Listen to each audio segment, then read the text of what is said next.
الحمد لله رب العالمين وصلى الله وسلم على نبينا محمد وعلى آله وأصحابه أجمعين. أما بعد، فيقول المصنف رحمه الله تعالى عن جابر بن عبد الله رضي الله عنهما قال: قضى رسول الله صلى الله عليه وسلم بالعمرة لمن وهبت له، وفي لفظ: من عمر عمر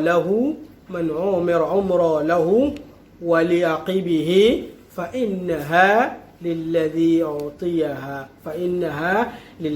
أعطيها لا ترجع إلى الذي أعطاها، لأنه عطاء وقعت فيه المواريث. وقال جابر: إنما العمر التي أجاز رسول الله صلى الله عليه وسلم أن يقول: هي لك ولعقبك. فأما إذا قال: هي لك ما عشت فإنها ترجع إلى صاحبها.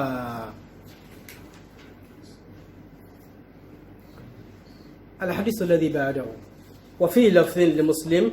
وأمسكوا عليكم أموالكم ولا تفسدوها، فإنه من عامر عمرا فهي للذي عمرها حيا وميتا. مسائل الحديث. نعم. ولعقبه. نعم. زيادة حيا وميتا ولعقبه شيء، فهي للذي حيا وميتا والعاقبه. اوكي، اذا فهي لعقبه. حيا وميتا والعاقبه ولعقبه. طيب.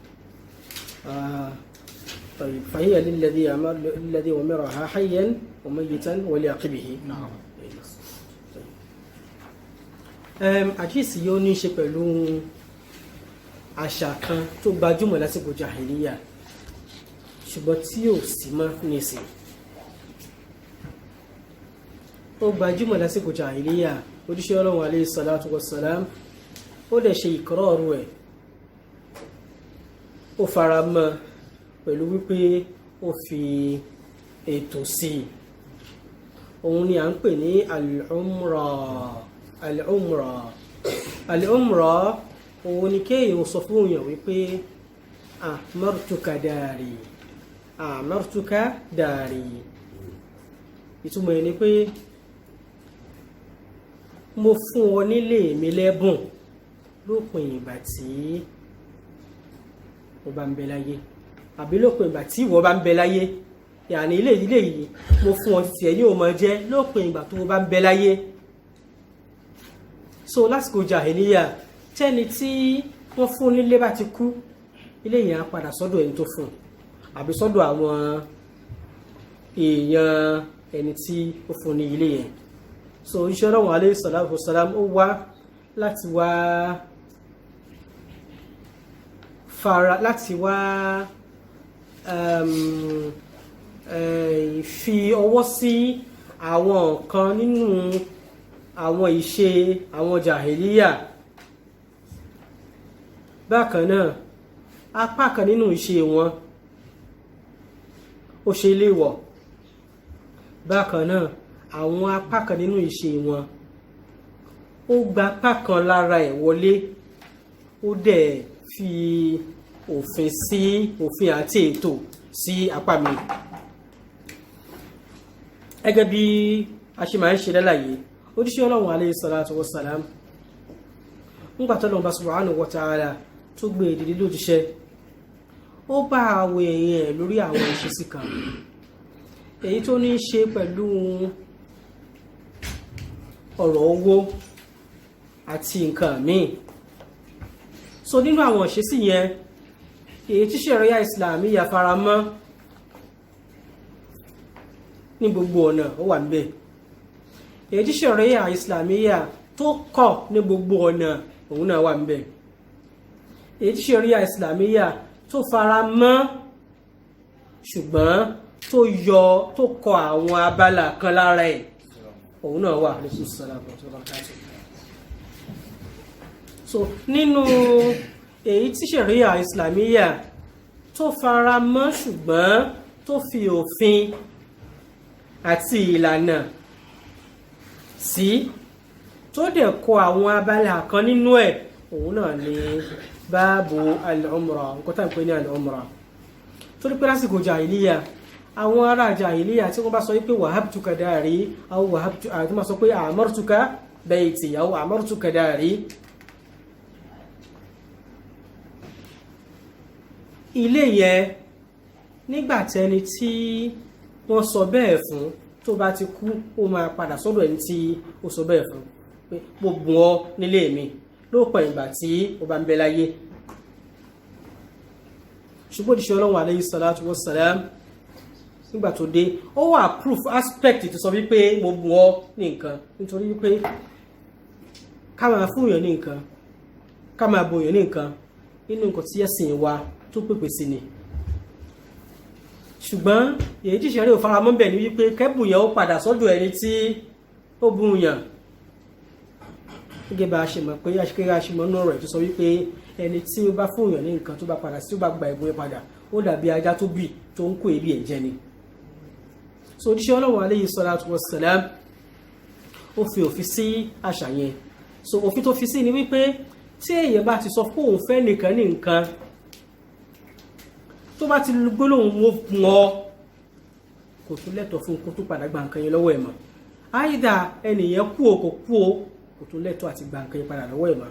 so nǹkan tí àdéhìsí báàbù yìí tó ní í ṣe pẹ̀lú ẹ̀ ní ṣókí òun náà nìyẹn.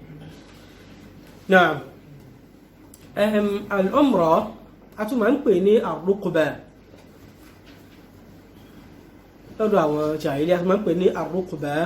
òun ni wípé ẹni tí ó fún èèyàn ní nǹkan yóò máa yàní yartaqibu mawt al-mawhub lahu hatta tarji'a al-hibatu ilayhi.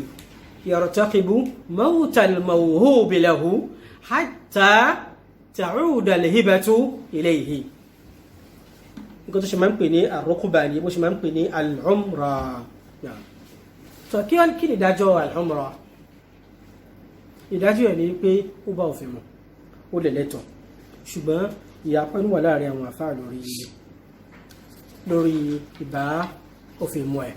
àwọn Zahiriyya àwọn sọ wípé kò lẹ́tọ̀ọ́. àwọn Zahiriyya àwọn sọ wípé al-umra ò lẹ́tọ̀ọ́ kò bá òfin mu. kí lè rí wọn? hadisi ẹ̀ Jabir riwaya ẹlẹ́kejì yẹn qala alayhi salatu wassalam amsiku alaykum amwalakum wala tufsiduha amsiku alaykum amwalakum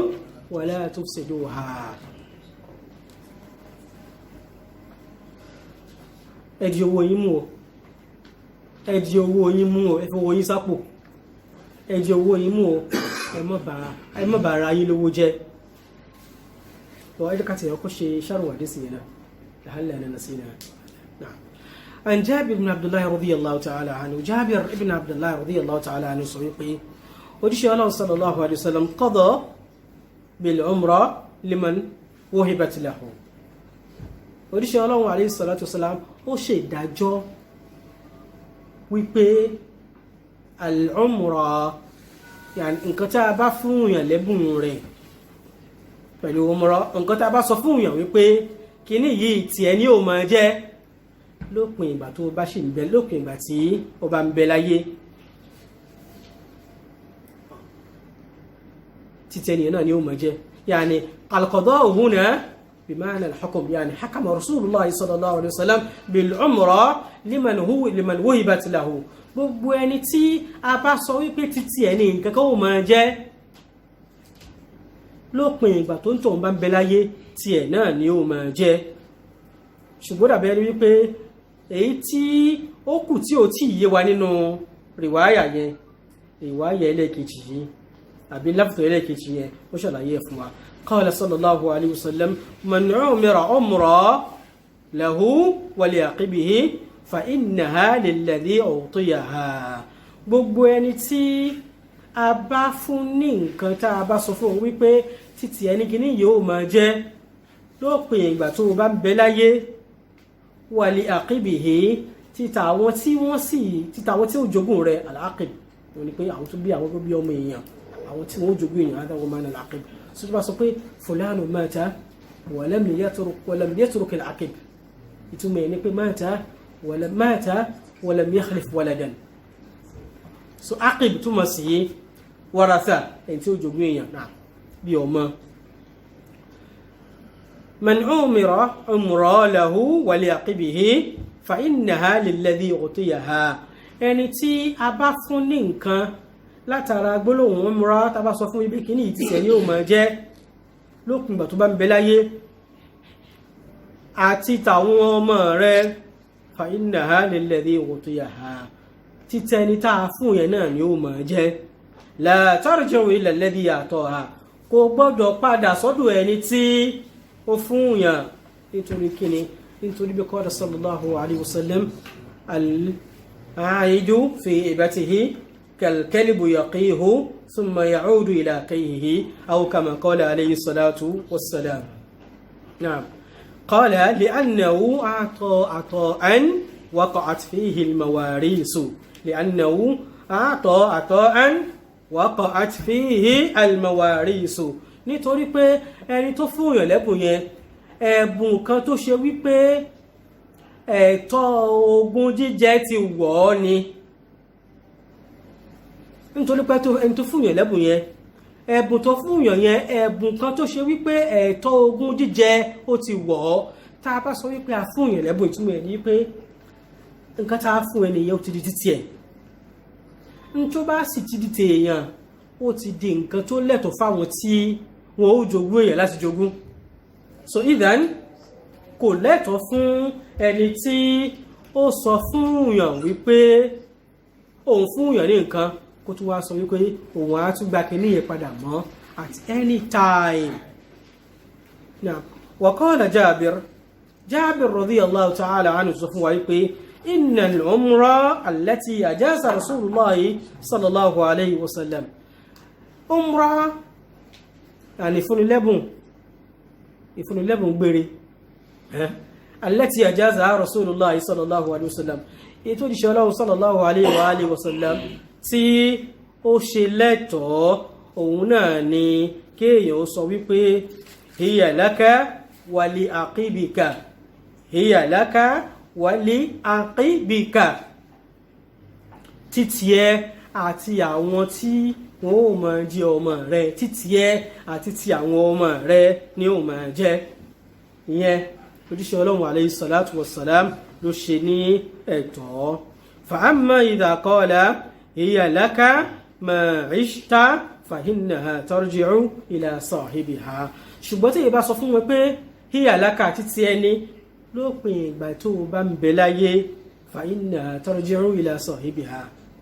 معنى ذلك أنها إذا ليس عمرة إذا قال هي لك ما عشت معنى ذلك أنه ليس معنى ذلك أنها أن الهبة ليست عمرة سويتم أن بكي شيء عمرانية كشابنية أو يعني تما سوكي ما لو pin ìgbà tó bá bẹ láyé ẹniyàn ò fún yàn ní nǹkan yẹn ó yà ní idan kìí ṣe umra so al-umra tó di ṣe ọlọ́run alayhi salatu wassalam tó fọwọ́ sí òun náà ni umra tó ṣe wípé kéyò sọ wípé hiya laka wa li aqibik títí ẹ àti tàwọn àrọmọdọ́mọ rẹ ní ó máa jẹ́ náà yálà èèyàn sọ bẹ́ẹ̀ sọ̀rọ̀ àhàtà ní wípé títí ẹ ní mo fún ọ àti àwọn àrọmọdọ́mọ rẹ èèyàn sọ tó hàn nínú ọ̀rọ̀ èèyàn àbí èèyàn sọ tó ṣe pé ẹni tá a fún gbọ́ yé nínú ọ̀rọ̀ ẹ̀ bí kò sọ wípé títí ẹni tó bá sọ pé títí ẹni tí wọ́n fún ní nǹkan yẹn àtẹnumíì náà tún gbọ́ kò sí nǹkan tí wọ́n gbọ́ yí ń bẹ̀ jù wípé ẹni tí wọ́n fún nìkan yẹn àwọn ọmọ rẹ̀ lè jogún ẹ̀. ṣùgbọ́n tí n bá sọ wípé títí máa lò ó títí ẹni lópin ìgbà tó bá wà láyé ìyẹn ò kìí ṣe umrah ìhárà ni àyáyọ̀ nìkan lò nìyẹn. so ìdán èèyàn gbọ́dọ̀ ṣe òpinya láàrin yíyá àti fífún. tí èèyàn bá sọ pé òun fún èèyàn ní nǹkan kéèyàn gbà wípé ó ti di tó ń tọ̀ yanyan pátápátá. nǹkan tí èèyàn ò bá lérò wípé tẹni tí èèyàn fún ni ó máa jẹ́ yanyan èèyàn ò gbọ́dọ̀ sọ wípé mo fún ọ. èèyàn ó sọ wípé mo yá ọ bóyá lò ó fóṣù kan, lò ó fọ́dún kan, lò ó fọ́dún méjì, àbí lò ó lópin ìgbà tó bá ń bẹ láyé. so yóò mọ̀ jẹ́ wípé nǹkan tá a fún ẹni yẹn kì í ṣe ain al-aqar innama hiya manfa'atu al-aqar kì í ṣe ainu ad-dar innama hiya manfa'atu ad-dar kì í ṣe ilé yẹn gangan la fún yàn bí kò ṣe àǹfààní ilé òun la fún yàn.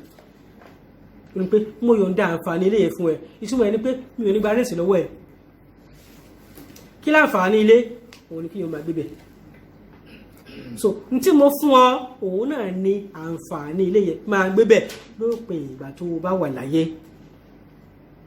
so ìyẹn túmọ̀ sí wípé tó o bá sí láyé mọ́ yóò padà sọ́dọ̀ mi. tẹ́mi náà ò bá sí láyé mọ́ yóò padà sọ́dọ̀ àwọn tí wọ́n ó jogún mi kì í ṣe àwọn tí wọ́n ó jogún ju tiẹ̀ ni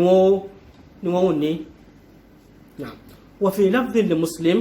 wa amsiku alaykum amwalakum amsiku alaykum amwalakum ẹ di owó yín mú dáadáa o amsiku alaykum amwalakum ẹ di owó yín mú dáadáa o wala tufsiduha ẹ má bàrá yín lówó jẹ́ o fa innahu nítorí wípé man umira umra fahiya lilladhi amaraha hayyan wa mayyita nítorí pé gbogbo ẹni tá a bá sọ fún wípé títí ẹni léyìí lópin ìgbà tó bá ń bẹ láyé títí ẹni léyìí lópin ìgbà tó bá ń bẹ láyé títí onítọ̀hún ni ó máa jẹ́ hayyan àìdá onítọ̀hún ń bẹ láyé ni ó wa mayyitan àbùkù. so ẹwù bẹ̀rẹ̀ ẹ̀dẹ́ká link ìbẹ̀rẹ̀ àdísì kan pàpọ̀ parí ẹ̀ la amsiku alaykum amwalakum wala tufsiduha. so yẹ túmọ̀ sí wípé gbogbo ẹni tó bá sọ fún èèyàn wípé mo fún ọ nílé yìí tí ó sì lérò wípé òun fún èèyàn ìṣẹ́lú tó ó ba ara rẹ̀ lówó jẹ́ ìtumọ̀ ẹni wípé ó rẹ́ ní kùsì owó ara ẹ̀ involuntarily kò lérò ẹ̀ ṣùgbọ́n mọ̀ sí ìrù ẹ̀ nìyẹn. ẹ̀rọ pé owó tí èèyàn ò bá gbé tí èèyàn ò bá nípinnu àti fún yàn tó bá padà di tẹ́ntí èèyàn bá fún nígbà tí èèyàn lùsì owó yẹn ni àbí fápẹ̀rẹ̀ nísìn mo fẹ́ yí Abu Abdullahi lówó mo wá ní ẹgbàá 20,000 riyals sí Abdullahi dìgbòwé jazakallahu khairan. so lẹ́yìn ọdún méjì mo wá ní Abdullahi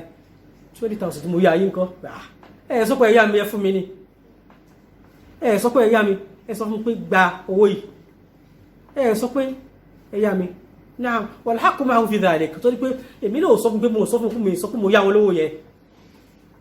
so kí ló ṣẹlẹ̀ sí mi ní wípé mo pàdánù owó mi ni mo pàdánù owó yẹn ni. so ìdán tá a bá ń sọ wípé tá a bá ń discuss ọ̀rọ̀ ẹ̀sìn wa ká máa lo gbólóhùn wípé it's a matter of semantics kò wọlé nínú ṣẹ̀ríà rárá àtọ̀. semantics matter tí ò bá matter nínú nǹkan mi ò matter nínú ṣẹ̀ríà. níbi ọ̀rọ̀ semantics lásán ni semantics matter nínú ṣẹ̀ríà. so gbogbo kẹ́límù kọ̀ọ̀kan ló ní ìtumọ̀ ẹ̀ tó lè jẹ́ pé ìtumọ̀ tó dẹ̀ níyẹn ó lè lápa tí ó ní nínú ìdájọ́. idhan qawluhu alayhi salatu wassalam amsiku alaykum amwalakum wala tufsiduha, ìtumọ̀ ẹ̀ ní wípé gbogbo ẹni tó bá sọ fún èèyàn wípé mo fún ọ nílé yìí tó jẹ́ pàdéyàn rẹ̀ ní pé kẹ́nìyàn máa lo ilé ẹ̀ tó fi tí yóò fi kú, àníyàn ẹ̀ nìyẹn. ṣùgbọ́n nǹkan tí ó ṣẹlẹ̀ gangan àkíkọ̀ rẹ̀ ní wípé àníyàn yẹn àní rẹ́kọ̀n pẹ̀lú ẹ̀. nǹkan tọ́rọ̀ tó sọ tó túmọ̀ sí òun la máa rẹ́kọ̀n pẹ̀lú ẹ̀. kí ni nǹkan tọ́rọ̀ ẹnu ẹ̀ túmọ̀ sí? òun ni kó ti fún ẹni yẹn. ẹ ń bá dẹ̀ fún yẹn ní nǹkan, ẹni tí wọ́n fún ní nǹkan yẹn ti di títí ẹ̀ àtàwọn ọmọ ẹ̀. and the same thing applies tí n bá yáwó lọ́wọ́ ẹnìkan nísìnyí, mo yáwó lọ́wọ́ èèyàn, mo yáwó lọ́wọ́ ẹ̀, bóyá mo yá 5,000 riyals lọ́wọ́ ẹnìkan, mo wá fẹ́ dá owó yẹn padà fún, mo wá sọ fún àwọn Abdullahi ẹgbà 5,000 naira, mo fún 5,000 naira. kódà kí n sọ ní ẹ̀fẹ̀ mo fún 5,000 naira, kó wá lẹ́yìn oṣù kan wọ́n wá sọ fún bàbá yóò Abdurrafi 5,000 ní kọ́pàá owó tí mo fún last month, ara ẹ̀ sọ fún mi pé owó tí ẹ yá lọ dá padà. níṣẹ́ lè sọ fún mi pé ẹ fún mi lówó yìí, ẹ sọ fún mi pé owó tí ẹ yá lè dá padà.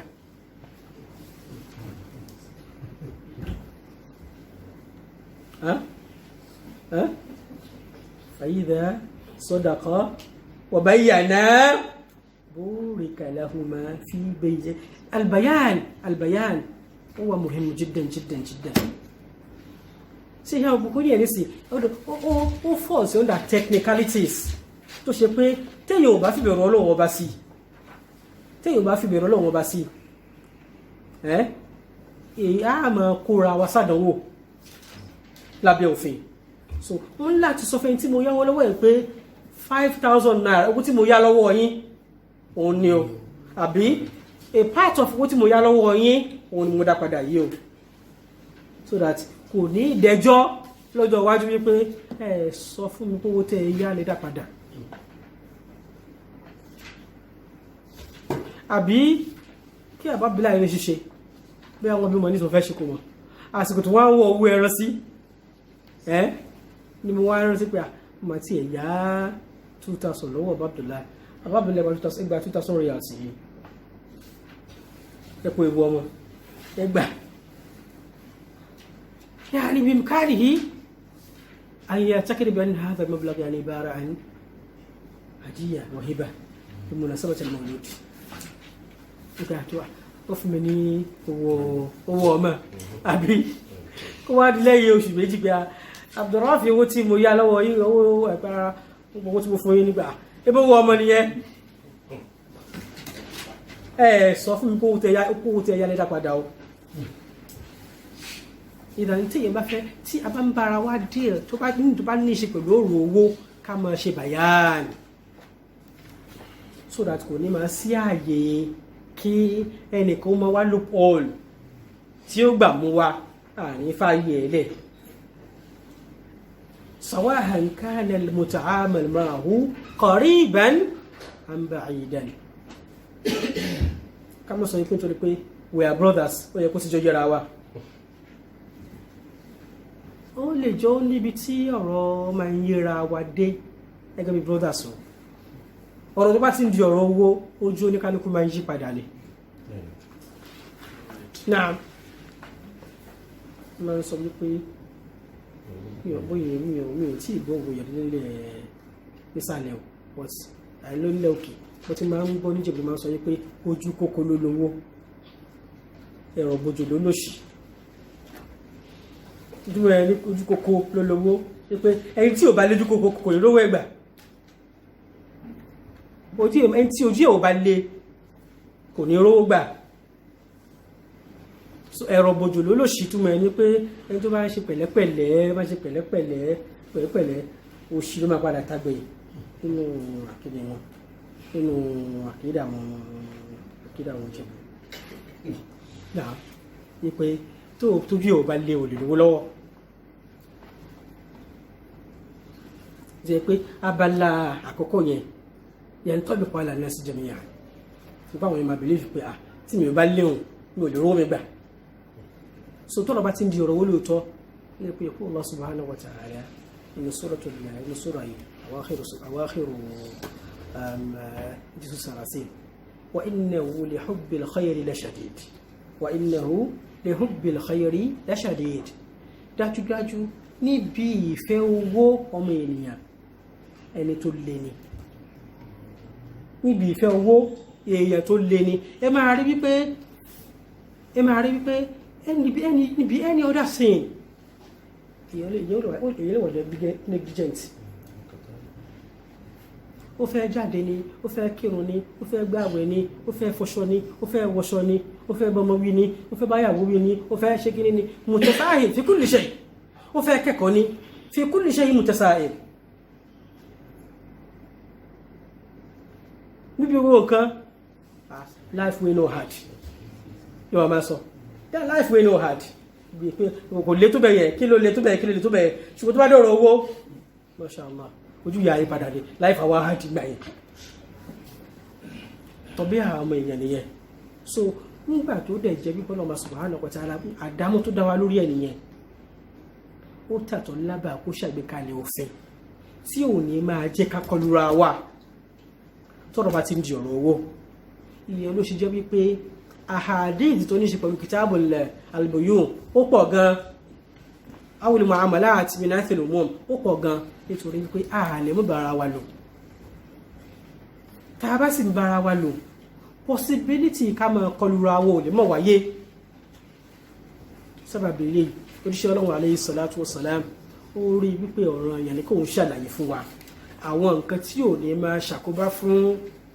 ìjẹ ọmọ ìyá wa nínú ẹ̀sìn. بعد الصلاة إن شاء الله تعالى أو شابين ومصايب شيء. بسم الله والحمد لله والصلاة والسلام على رسول الله وعلى آله وصحبه ومن والاه. نعم nígbà tí a ti ṣàlàyé ìtumọ̀ umrah àti mashru'iyya wọ́n sára tó kàn ní sí ni wípé ṣé al-umrah wa jaiza kò wa jaiza ala qawlayn inda al-ulama. al-qawl al-awwal huwa qawl adh-dhahiriyya al-umrah wọ́n ní kò lẹ́tọ̀ọ́ kí o sọ pé al-umrah kí èèyàn fún yàn lẹ́bùn al-umrah wọ́n ní kò lẹ́tọ̀ọ́. kí lè rí wọn wọ́n wà hadith Jabir أن رسول الله صلى الله عليه وسلم قال أمسكوا عليكم أموالكم ولا تفسدوها. ẹ di owó yín mú dáadáa o ẹ má fi owó yín ṣòfò o ẹ di owó yín mú dáadáa o ẹ má fi owó yín ṣòfò. bákan náà wọ́n ní àwọn tún ní ẹ̀rí nínú hadith Zayd inda ashabi sunan ipò ìṣẹ́ Ọlọ́run alayhi salatu wasalam sọ wípé la tu'miru ẹ má ṣe máa ṣe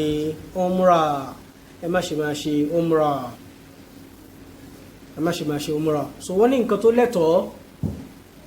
àwọn Zahiriyya nìyẹn wọ́n ní nǹkan tó lẹ́tọ̀ọ́ òun ni kí yóò yá ẹni nǹkan nìkan pé mo yá ọ fóṣù kan mo yá ọ fọdún méjì mo yá ọ fún ọdún mẹ́ta àti bẹ́ẹ̀ bẹ́ẹ̀ lọ. ní pé àbúkẹ́ yẹn wá sọ wípé amartuka wọ́n ní yẹ̀wò lẹ́tọ̀ọ́. qawlu ẹlẹ́ẹ̀kejì qawlu jumhurul ulama min al-hanafiyyati wal-malikiyyati wash-shafi'iyyati wal-hanabila rahimallahu al-jami'a wípé al-umrah lẹ́tọ̀ọ́ yóò sọ wípé mo fún ọ ní ilé mi ma dumta hayya mo fún ọ ní ilé mi ma dumta hayya tí ó máa túmọ̀ sí wípé àwọn tí wọ́n bá jogún èèyàn yóò máa jẹ́ tiwọn. so yín dáadáa àwọn jùmúrù sọ wípé lẹ́tọ̀ọ́ kéèyàn sọ pé mo fún ọ nílé mi ma dumta hayyan ìdán àti ní kọ́ọ̀lù méjì bẹ̀rẹ̀ nísìn kọ́ọ̀lù alákọ̀ọ́kọ́ kọ́ọ̀lù àwọn Zahiriyya wọn ní kò lẹ́tọ̀ àti ti rí ẹ̀rí wọn kọ́ọ̀lù ẹlẹ́ẹ̀kejì kọ́ọ̀lù jumhur òun ní pé kò lẹ́tọ̀ ṣùgbọ́n àwọn jumhur tí wọ́n sọ kó lẹ́tọ̀ náà khilafu wà láàrin àwọn náà lórí kíni lórí wípé ṣé ó lẹ́tọ̀ kí a sọ wípé mo fún èèyàn nílé kí o sọ wípé mo bùn ọ nílé mi lópin ìgbà tó o bá ń bẹ láyé tó ṣe pé nígbà tẹ́nìyẹn bá kú ó lẹ́tọ̀ọ́ fún mi láti gba ilé ẹ̀ padà fala hadha jaiz qawlani inda al-jumhur so túmọ̀ sí pé àwọn jumhur fara mọ́ gbogbo sọ wípé ó lẹ́tọ̀ọ́ kí èèyàn sọ pé amartuka dari aw wahabtuka dari ma dumta hayya ó sọ pé lẹ́tọ̀ọ́ ṣùgbọ́n mi tí ìyapa ní wà láàrin wọn ni wípé ṣé tí n bá sọ wípé lẹ́yìn tó bá ti kú ilé yẹn gbọ́dọ̀ padà sọ́dọ̀ mi fala hadha jaiz aw ghayr jaiz ash-Shafi'iyya àti àwọn Hanafiyya wọ́n sọ wípé lẹ́tọ̀ọ́ kí ilé yẹn padà sọ́dọ̀ ẹni tí ó bùn yàn lópin ìgbà tí ó bá sọ wípé mo bùn ọ títí tó fi kú mo bùn ọ títí ẹni ò máa jẹ́ títí tó fi kú ṣùgbọ́n tó bá ti kú yóò padà sọ́dọ̀ mi àwọn Hanafiyya àtàwọn Shafi'iyya sọ pé lẹ́tọ̀ọ́ ṣùgbọ́n àwọn Hanabila Ishaq ibn Imam Ahmad rahimahullahu ta'ala Ishaq ibn Rahuya rahimahullahu ta'ala àti àwọn míì nínú àwọn al-hadith àwọn sọ wípé kò lẹ́tọ̀ fún èèyàn láti gbà padà wọ́n ní kò lẹ́tọ̀ fún èèyàn láti gbà á padà nítorí pé tí ìbá sọ fún òun ti bùyàn ní nǹkan ó ti di tiẹ̀ nìyẹn nǹkan tó bá dẹ̀ ti di tèèyàn ó ti di tèèyàn láyé ó dẹ̀ ti di tèèyàn kódà lẹ́yìn tí èèyàn bá ti kú lè tó túmọ̀ sí wípé àwọn tí wọ́n ó jogún èèyàn ó lè jogún kìíní ọ̀hún tó àwọn Hanafi àtàwọn Shafi'i tí wọ́n sọ wípé kò lẹ́tọ̀ọ́ tí wọ́n sọ wípé ó lẹ́tọ̀ọ́ kí lè rí wọ́n fi ìpìlẹ̀ tó jẹ́ ìpìlẹ̀ gbogbogbò tá a mọ̀ nínú ṣẹ̀ríà àwọn fẹ́ ṣẹ̀rí wọ́n ní kò lẹ́tọ̀ọ́ kí a jẹ owó èèyàn láì jẹ́ pẹ̀lú dídùn inú onítọ̀hún kò lẹ́tọ̀ọ́ ká jẹ owó èèyàn láì jẹ́ pẹ̀lú ìdùnnú ẹni tó lówó wípé ẹni tí ó sọ fún èèyàn wípé mo bùn ọ lópin ìgbà tí o bá ń bẹ láyé ẹni yẹn ò fídọ̀ fi owó ẹ̀ lẹ̀ tá a yọ àsìkò yẹn so tá bá sọ wípé owó yẹn ò ní máa ilé yẹn ò ní máa jẹ́ tiẹ̀ kódà lẹ́yìn tó bá lẹ́yìn tí ẹni tí ó fún nílé yẹn bá ti kú ìtumọ̀ yẹn ni wípé a gba dúkìá rẹ̀ lọ́wọ́ rẹ̀ láì jẹ́ pé inú ẹ̀ dùn sí wa yaqulu Allah subhanahu wa ta'ala wala ta'kulu amwalakum baynakum bil batil ẹ̀rí wọn nìyẹn idhan indahum dalilun min al-asl al-'am wa huwa adam jawazi akli amwali an-nasi biduni tibi nafs ìmá jẹ owó èèyàn láì jẹ́ wípé inú ẹni tó lówó dùn sí mo rò pé yẹ clear bẹ́yẹn tẹ́bí àwọn jumhur àbí àwọn ahlul hadith Imam Ahmad ibn Hanbal rahimahullahu ta'ala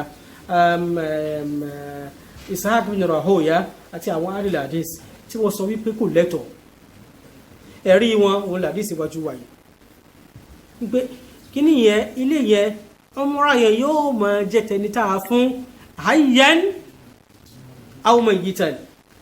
aw ayyan wa mayitan láàyè rẹ̀ tí ẹ̀ yóò máa jẹ́ lẹ́yìn tó bá ti kú náà tí ẹ̀ náà ni ó máa jẹ́ ẹlẹ́ẹ̀kì aláwọ̀kọ́ ni ẹ̀rí wọn ẹlẹ́ẹ̀kejì òun ni wípé àdíìsì yìí a fi sọ́sọ̀ àdíìsì yìí khas ni ẹ̀rí tẹ̀yìn mú wá wípé kò lẹ́tọ̀ọ́ ká jẹ owó èèyàn láì jẹ́ pé inú onítọ̀ ń dùn sí dalilun am níbi tá a bá dẹ̀ sí rí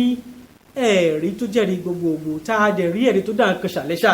tó dá nǹkan yọrí ẹ̀rí tó dá nǹkan yọrí yẹn òun ni a fún ní recognition idhan fala ta'arudu bayna amin wa khas. So sábàbí eléyìí èyí tí ó fẹsẹ̀ múlẹ̀ jù òun ni wípé tí èèyàn bá ti sọ fún ẹnìkan wípé ilé yìí ti tiẹ̀ ni, kódà kó fi kún un fún un wípé lókun ìgbà tó bá ń bẹ láyé títẹ ní ẹni léyìn ó máa jẹ kódà lẹ́yìn tí ó bá ti kú. lè tó túmọ̀ sí pé ilé téèyàn ò bá fẹ́ kó jẹ́ tẹni tí èèyàn fún lẹ́yìn tí ẹnìyẹn bá ti kú, èèyàn gbọ́dọ̀ sọ wípé mo yá ẹ ilé yìí, mo yá ẹ, mo yọ̀ǹda ilé fún ẹ kó o máa gbé bẹ́ẹ̀, kó o máa gbé, mo yá ẹ gbé ni omi ò fún ẹ o, mo yá ẹ nílé ìgbé tó pé ìgbà tó o bá ń bẹ láyé. So ìyá máa túbọ̀ sí wípé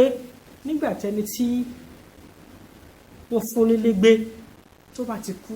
ilé gbọ́dọ̀ padà sọ́dọ̀ ẹni tí ó fún ènìyàn ní ilé gbé.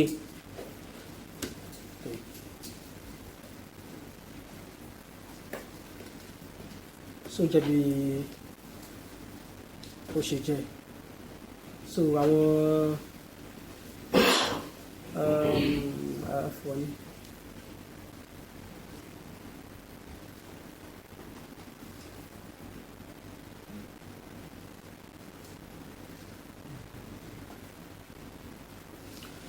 طيب وبهذا وصلنا إلى نهاية هذه المسألة، وصلى الله سبحانه وتعالى يفعل وإياكم به.